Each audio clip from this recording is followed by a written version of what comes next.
अगला सवाल आलेखी विधि से सरल करना है। कभी कभी सवाल आ जाता है ग्राफीय विधि से भी सरल कीजिए। दो समीकरण आपके पास लिखे हुए हैं 2x प्लस 4y बराबर 10, 3x प्लस 6y बराबर 12। आपको आलेखी विधि से सरल करना है। आलेखी विधि में दो समीकरण होते हैं, दोनों समीकरण को अलग अलग जो पिछले सवाल में, लेकिन यहाँ पर थोड़ा सा ध्यान रखना, देखते जाना। सवाल बहुत ही सरल है। पहला समीकरण है 2x प्लस 4y बराबर 10।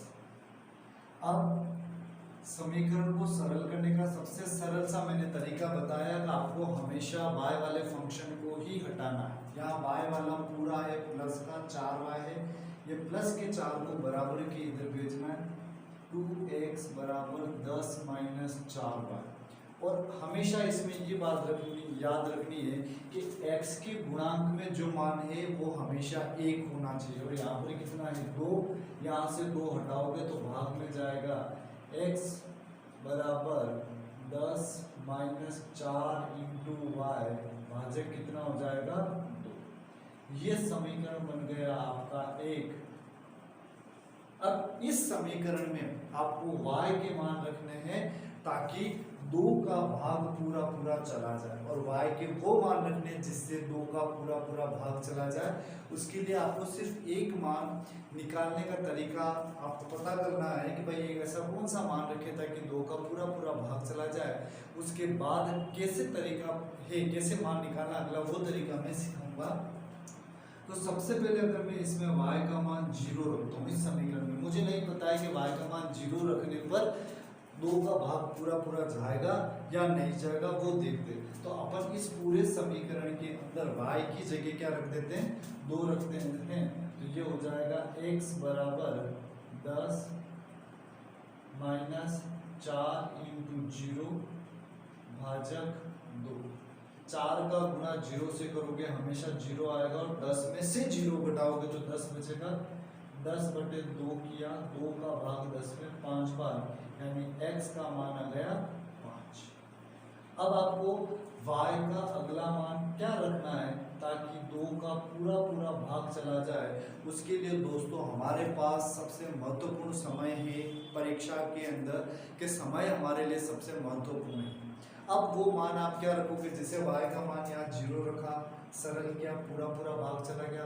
अब आप क्या करोगे, 0 के बाद 1 ही रखोगे, इसमें रखोगे, समीकरण को चेक करोगे, फिर आप उसका भाग। इसके अच्छा डायरेक्ट तरीका ये है कि जो आपने y का मान रखा, क्या रखा, y का मान 0, और हर के अंदर क्या संख्या है 2। अगले सवाल में, किसी सवाल में हर में 3 भी हो सकती है, हर में 4 भी हो सकती है। तो 0 के अंदर आपको क्या जोड़ना है, 2, और 0 में 2 जोड़ोगे तो हमेशा कितना आ जाएगा 2। तो आप सीधा सा y का अगला मान क्या रख दो, 2। y का इसमें 2 रखा, x बराबर 10 माइनस 4 इंटू 2 भाजक 2। 4 इंटू 2 करोगे तो 8, 10 माइनस 8 बटे 2, और 10 में से 8 गया 2, 2 भाजक 2 एक बार, यानी x का मान कितना आ गया आपके पास, 1 आ गया। यानी y का मान आपने 0 रखा तो x का मान आया 5। फिर y का मान अगला 2 कैसे रखा आपने, कि इस 0 में जो पहले मान रखा उसमें नीचे जो संख्या है, नीचे 2 है तो दोनों को जोड़ दिया और वो यहाँ रख दिया। बस इस समीकरण के लिए मैं y के अधिकतम, x और y के अधिकतम मान ही मतलब कम से कम मान निकाल रहा हूँ 2, x और y। सबसे पहले y का मान आपने 0 रखा तो x का मान 5 आया। फिर y का मान आपने 2 रखा तो x का मान आपके पास 1 आया। समीकरण 1 को आपने सरल किया। अब बात करते हैं अपन समीकरण 2 की, और समीकरण 2 जो है वो भी आपके पास है 3x plus 6y, 3x plus 6y बराबर 12। वही तरीका जो आपको उसमें बताया था कि y वाले फंक्शन को हटाना है और पक्षांतर करना है। इसमें y वाला फंक्शन क्या है, प्लस का 6 उधर जाएगा तो माइनस का। 3x बराबर 12 माइनस 6y, और x का गुणांक हमेशा 1 होना चाहिए। x का गुणांक कितना है, 3, गुणे वाली संख्या भाग में जाएगी। x बराबर 12 माइनस 6y भाजक का 3, और ये समीकरण हो जाएगी आपके पास 2। ठीक, इसमें वैसे मान निकाला, वैसा का वैसा मान इसमें भी निकालना है कि y का मान अपन क्या रखे ताकि ये मान क्या है हमें 3 का भाग। तो y का मान सबसे पहले 0 रखकर देखते हैं। x बराबर 12 माइनस 6 इंटू 0 भाजक 3। किसी भी संख्या का गुणा 0 से करोगे हमेशा उत्तर 0 आएगा और 12 में से 0 घटाओगे तो 12 बचेगा। 12 भाजक 3, 3 से 12 4 बार कटा यानी x का मान आ गया 4। अगला मान क्या रखे y का, तो मैंने इसमें भी तरीका बताया था कि जो रखा उसमें नीचे दी गई संख्या को जोड़ दो। क्या रखा 0, 0 में 3 को जोड़ दो 3, तो y का मान हो गया 3। x बराबर 12 माइनस 6 इंटू 3 भाजक 3, 6 इंटू 3 18, 12 माइनस 18 भाजक 3।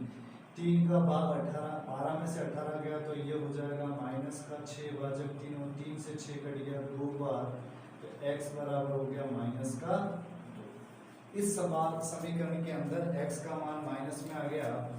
यहाँ पर समीकरण लिखते हैं, इसका समीकरण का हल लिखते हैं। समीकरण का हल है x और y। सबसे पहले आपने y का मान 0 रखा तो x का मान 4 आया, फिर आपने y का मान 3 रखा, x का मान कितना आ गया माइनस का 2 आ गया। इसमें y का मान 0 रखा तो x का 5, y का मान 2 रखा तो x का 1। इसमें y का मान 0 रखा तो x का 4, y का मान 3 रखा तो x का मान आया माइनस का 2। अब हमें बनाना है ग्राफ। तो पहले आप इस समीकरण को उतार लीजिए, फिर अपन ग्राफ बनाते हैं। अब दोस्तों ग्राफ बनाने के लिए हमें दोनों समीकरण के हल जो हमने लिखे उसकी जरूरत है। ग्राफ बनाने के लिए अपन ग्राफ पेपर पर 2 लाइन खींचते हैं, एक खड़ी लाइन खींचते हैं जिसको y अक्ष कहते हैं, एक आड़ी लाइन खींचते हैं जिसको x अक्ष कहते हैं। ये x अक्ष हो जाएगा, ये y अक्ष हो जाएगा। दोनों बिंदु जहाँ पर मिलते हैं उसको मूल बिंदु 0, 0 कहते हैं। अब आपको इस ग्राफ के अंदर पॉइंट लिखने, हर खंड पर एक लिख दीजिए, 1, दूसरे खंड पर 2, तीसरे खंड पर 3, 4, 5, 6।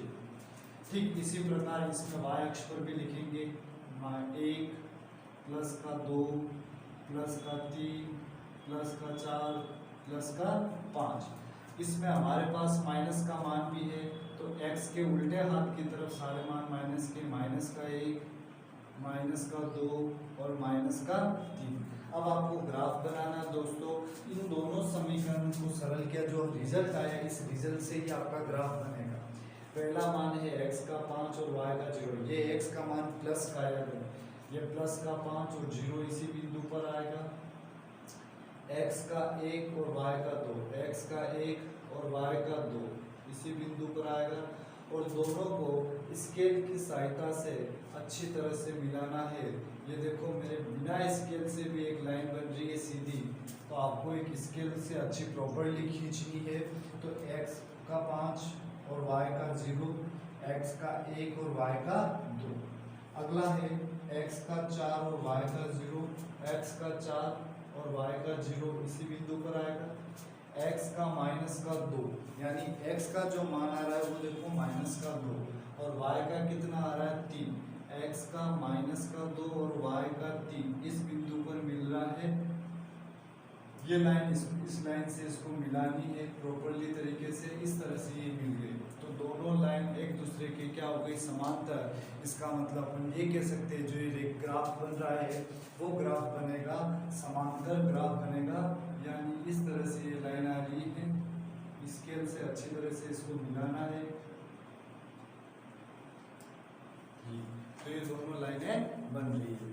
तो यहाँ पर दोस्तों 4 नंबर का जो सवाल है ग्राफ का पार्ट डी के अंदर आता है, जो खत्म होता है।